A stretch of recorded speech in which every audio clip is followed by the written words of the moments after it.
You mentioned the memes. I want to kind of rewind a little bit back to that. How does that start? Because that seems to be crazy. I mean, the fanfare behind that style of beer for you guys really, I feel like, cemented your place and amongst like not as competitive as it is, but there's just a lot of options community-wise here from craft beering. Where does that start? It started with Mike and I are both, Mark, our brewer, our other brewer, and me are giant fans of Tired Hands Omnipolo out in Philly area, and we just had the Omnipolo at Twincade. Oh, cool. Yeah, it was awesome. Those guys are nuts. I saw a joke story about them the other day. I think it was like Omnipolo puts actual barley, hops, water, and yeast in a beer. And everybody kind of laughs about that because those are the guys that are throwing like fried chicken in a beer and stuff, or burgers. And everybody's like, yep, sounds like something they do. So they're just known for crazy stuff like that. And neither of us had the milkshake IPA that they made with Tired Hands. And kind of like the Brian Boru story back in my homebrewing days, like, well, what would it take to make something like this? So we just kind of put our heads together and came up with a recipe. And, what kind of fruit do we want to do? Well, we were kind of planning on using mosaic hops.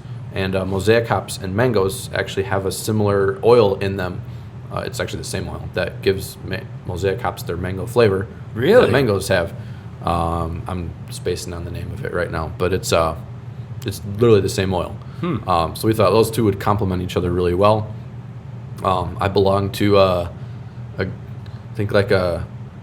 boy, I'm going to say it on here, 4chan internet board at some point that was like, like stock picking and stuff like that. And one of the things on there was like, one guy had a calendar of like different announcements of like when companies would announce earnings, and it was the so-and-so's calendar of memes and dreams.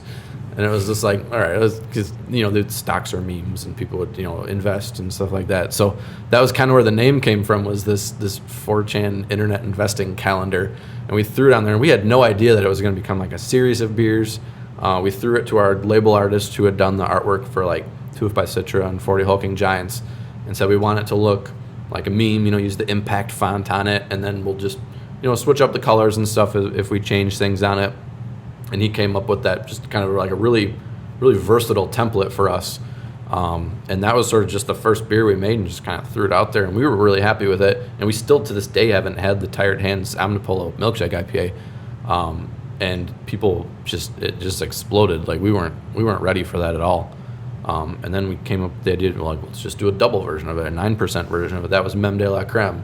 And that was super simple because we could just take that template, change the name, change colors, a couple things on it, and it's very visually recognizable. I mean, everybody knows what a meme kind of looks like anyways. Yep. Font's super fun and recognizable, and it's worked out really well for us. And really, it's just a matter of what sort of fruits we can get our hands on, or the gummy bear thing. That was just sort of a jump the shark, like, let's just try it and see what happens thing, because our big thing with the memes beers is always putting real fruit in them. We don't do purees or anything like that. We go and buy either real fruit or like real frozen fruit, in chunks and cubes, and then we'll, cook it, mash it up, sanitize it, make sure there's no weird bugs in it that are going to infect the beer.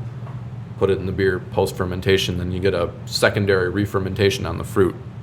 And we just feel that throwing the skins and the stems and all that stuff, you just get a little bit of extra flavor out of it rather than just dumping in an extract and stuff. And those have their place in the brewing industry, and lots of people use them to great success. But that's sort of our thing with these, is we always want to try to promote, that we're using real fruit. And it takes a lot of extra time and effort, and gives us a chance to fire up that 20-gallon Blickman kettle that I was talking about earlier too. But yeah, I think the results we're really happy with. People seem really happy with it.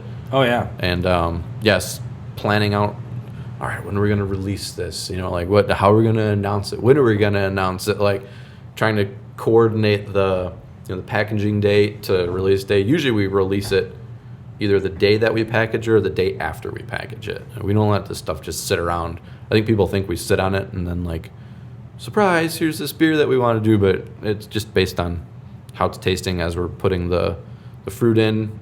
Real vanilla beans is another thing we put in there. We don't do any vanilla extracts or anything like that. Vanilla is like I think $330 or $340 a pound now. Jeez. So they're not cheap beers to make, but they're delicious.